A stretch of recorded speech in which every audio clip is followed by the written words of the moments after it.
Hello दोस्तों, तो अगला हमारा इम्पोर्टेंट सवाल है what is spectroscopy. Describe IR spectroscopy with principle instrumentation and applications. ये मॉड्यूल 6 का है, इंजीनियरिंग केमिस्ट्री। अब पिछले ईयर यूवी स्पेक्ट्रोस्कोपी पूछा था, तो हो सके इस साल चांस हो कि ये सवाल आ जाए आईआर स्पेक्ट्रोस्कोपी। तो ये 2 टास्क की वीडियो होने वाली है।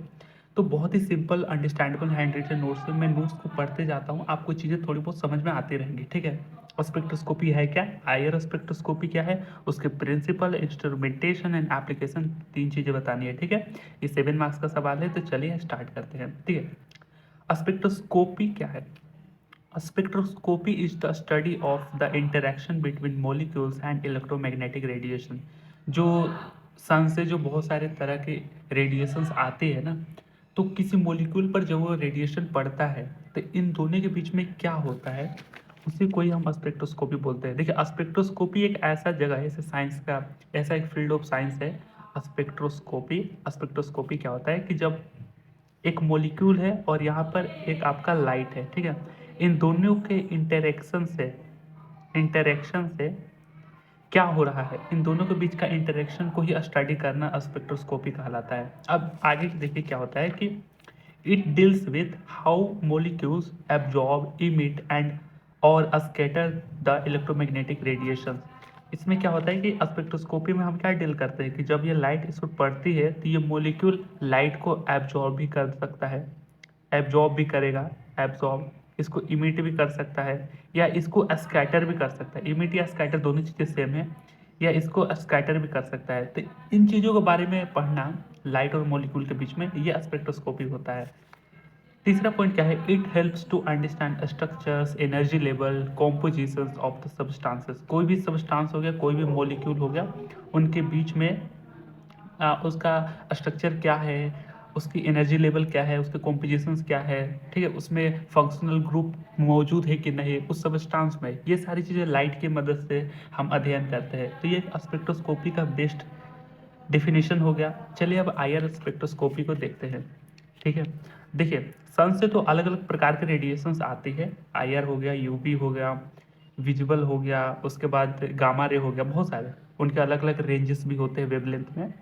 तो देखिए, आईआर रेडिएशन के थ्रू किस तरीके से होते हैं वो समझते हैं। देखिए, infrared red spectroscopy is also known as rotational vibrational spectroscopy. Sorry, थोड़े वर्ड मिस प्रोनाउंस हो जा रहे हैं मेरे से, सॉरी फॉर।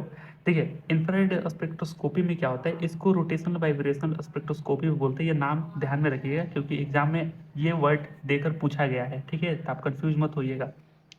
यहाँ पे क्या बोला जा रहा है कि in this spectroscopy, IR spectroscopy में, infrared light is used to study vibrational modes of molecule. This is mainly used to identify functional groups in the compound. देखिए, वाइब्रेशन मोड्स, मैं इसके प्रिंसिपल थोड़े से आपको बताता हूँ। देखिए, ये मॉलिक्यूल है आपका और इस पे आपका आईआर रेडिएशन जा रहा है। अब आईआर रेडिएशन क्या करता है कि जो मॉलिक्यूल्स होते हैं ना, इसके जो बॉन्ड होते हैं, इसके बॉन्ड्स को वो एक्साइट्स कर देता है, एक्साइट्स कर देता है। तो बॉन्ड के एक्साइटेशन की वजह से क्या होता है कि उसमें एक वाइब्रेशन क्रिएट हो जाता है मॉलिक्यूल्स के बीच में। और वाइब्रेशन क्रिएट होने से मतलब कि उसमें डाइपोल मोमेंट्स में चेंज आना। अब डाइपोल मोमेंट में चेंज आने का मतलब है कि जो मॉलिक्यूल था हमारा वाइब्रेट करने लग जाएगा, मॉलिक्यूल हमारा जो है वाइब्रेट करने लग जाएगा। ये इसका प्रिंसिपल है। इसलिए आईआर स्पेक्ट्रोस्कोपी को रोटेशनल वाइब्रेशनल स्पेक्ट्रोस्कोपी भी बोलते हैं। क्यों कि आईआर पढ़ने से क्या हो रहा है कि मॉलिक्यूल्स के जो बॉन्ड है उसको एक्साइट कर दे रहा है, जिसकी वजह से डाइपोल मोमेंट में चेंज हो रहा है और वाइब्रेशन मॉलिक्यूल करने लगता है। देखिए, यहाँ पे प्रिंसिपल क्या है कि when a molecule absorbs IR radiation it causes vibrational excitation in bonds। उसके bonds में वाइब्रेशनल एक्साइटेशन होते हैं। अब देखिए, वाइब्रेशन 2 तरीके की होती है। एक होती है हमारा स्ट्रेचिंग वाइब्रेशन, दूसरी होती है बेंडिंग वाइब्रेशन। ये दोनों नाम आप ध्यान में रखिएगा, आगे इसके बारे में डिस्कस करना है। And this vibration changes dipole moment of the molecule and molecule starts vibrating. यही बात है। तो सिंपल सा है, आप समझ गए। एक सेकेंड,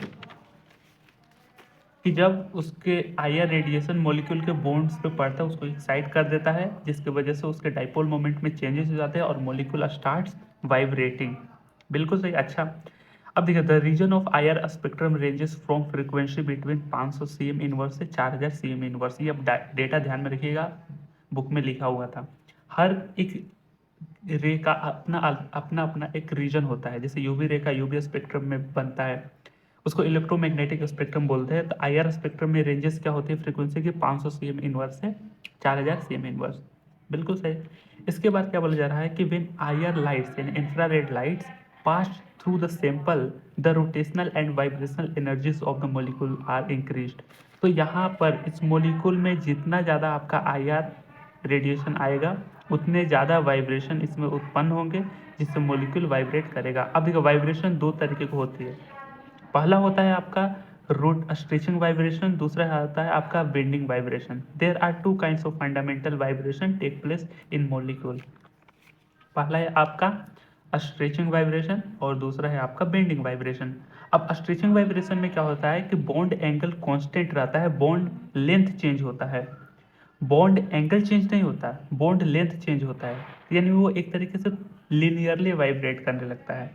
और दूसरा बेंडिंग वाइब्रेशन में क्या होता है कि इन दिस बॉन्ड लेंथ जो होता है आपका कांस्टेंट होता है, बॉन्ड एंगल आपका चेंज रहता है, बॉन्ड लेंथ सेम बिल्कुल, और बॉन्ड एंगल यहाँ पे चेंज हो रहा है बेंडिंग वाइब्रेशन में। और ये डायग्राम आपको बनाने ही बनाने हैं, एकदम मस्ट है, एकदम आवश्यक है। ये एग्जाम में आप डायग्राम जरूर बनाइएगा।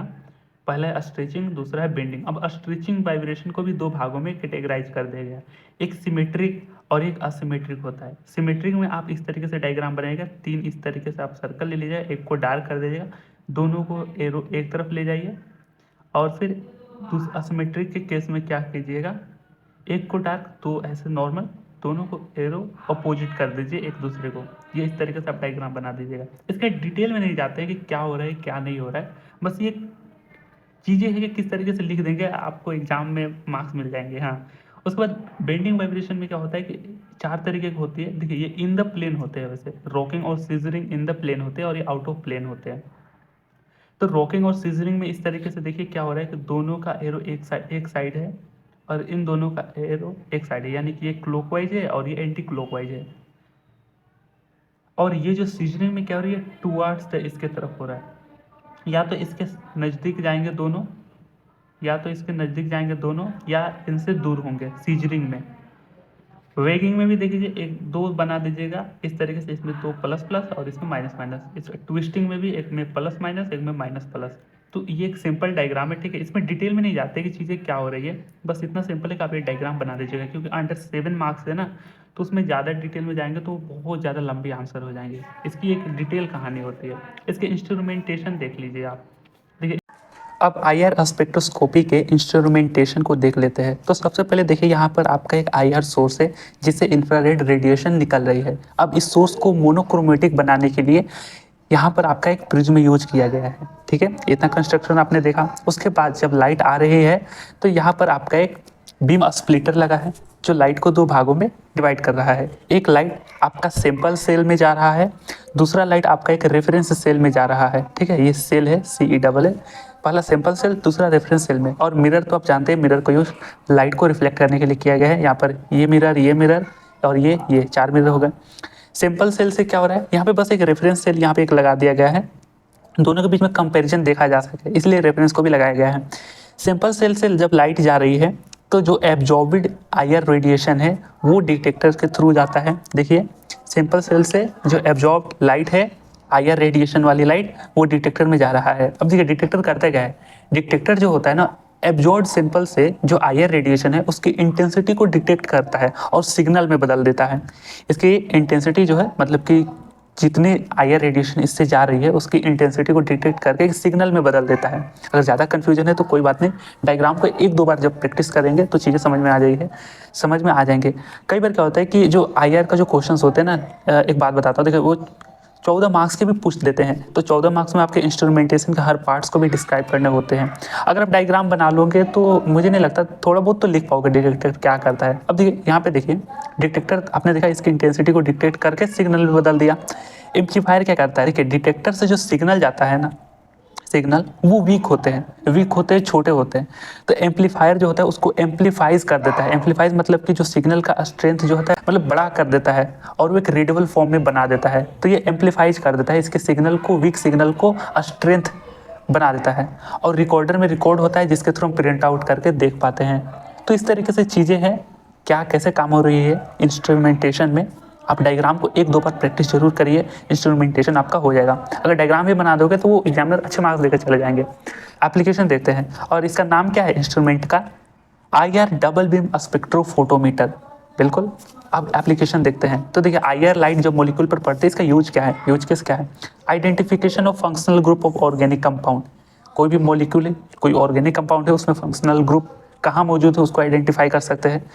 उसके बाद impurity checking of organic compound, impurity भी बिल्कुल सिंपल वर्ड से बस 5 मिनट आपको ध्यान में रखना है। डिटर्मिनेशन ऑफ मोलिकुलर स्ट्रक्चर, उसके बाद study the progress of reaction.